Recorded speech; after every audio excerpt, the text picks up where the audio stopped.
Across, nothing has been more surprising than the SOHC engine versus DOHC engine comparison. Now, I was really shocked to learn that early World War I planes actually used single overhead cam when they could have chosen pretty much any configuration. Push rod, dual overhead cam, pretty much everything was available at that time period, and they decided to go with a V8.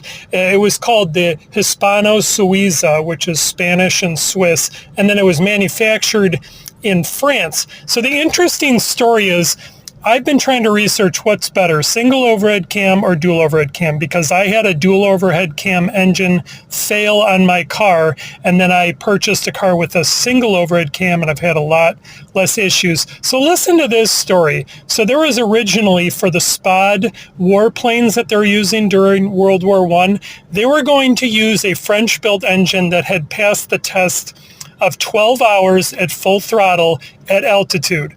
And they basically said, if we're going to take anything from a different country, which was going to be from Barcelona, Spain, it had to pass some ridiculous parameters, like 50 hours at full throttle. Basically, they thought no one would be able to do this.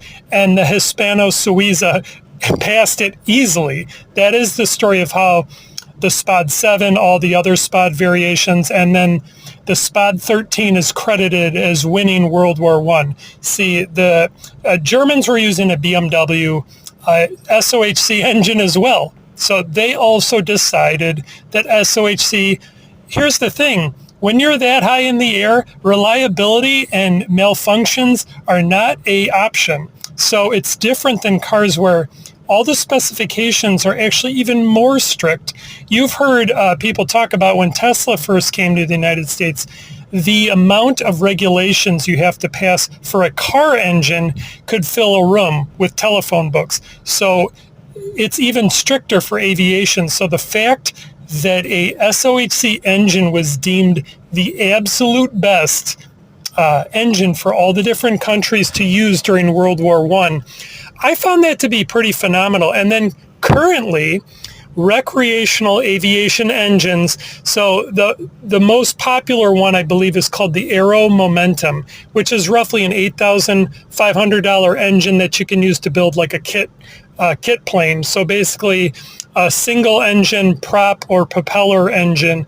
Those are still the most common and affordable ways to build a current airplane. So I think single overhead cam